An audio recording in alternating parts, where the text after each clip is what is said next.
Yeah, and I should mention not that many new ballots were counted this afternoon. Much of the remaining count will be counted tomorrow.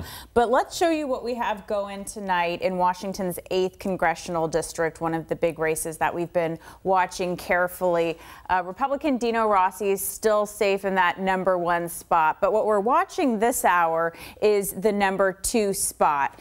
Pediatrician Kim Schreier from Issaquah did widen her lead slightly over attorney Jason Ritterheiser. You can see the margin between them is now about 1,500 votes. And it's still too early to call, but this is what we're going to be watching in the days ahead. Which Democrat ends up facing Dino Rossi in the fall? Remember, he was the safe #1 spot because those Republican votes, they coalesced behind Rossi. But we had 3 Democratic frontrunners, Schreier, Ritterheiser, and then also Shannon Hader competing for those Democratic votes and arguably the independent votes as well.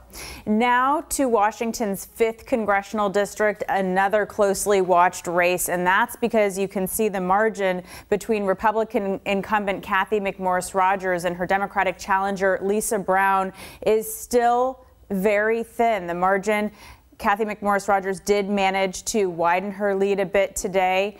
It's now around 1,083 votes between them, with Spokane County reporting just this hour. But this is significant because this race is a lot closer than analysts predicted. Statewide, it was a good night for Democrats, and this will continue to be a really competitive race headed into the fall. Another tight race is in Washington's 3rd Congressional District. This is Southwest Washington, where you can see it's several percentage points between Republican incumbent Jamie Herrera Butler and her Democratic challenger Carolyn Long. And now we've been watching the state legislative races and what it could mean for the balance of power. Overall, what we noticed was Democratic candidates were overperforming in a lot of these districts, really clear across the state from Western Washington to Eastern Washington. It was a really good night for Democrats in the state. Republicans have to be a bit worried based on these initial results that we've been watching. And while Republicans in some of these big races have been able to widen their lead a bit, particularly in the 5th Congressional District, they have to come up with a strategy heading into the fall if they want to hang on to some of these seats. How much of the total vote has been counted so far, Natalie?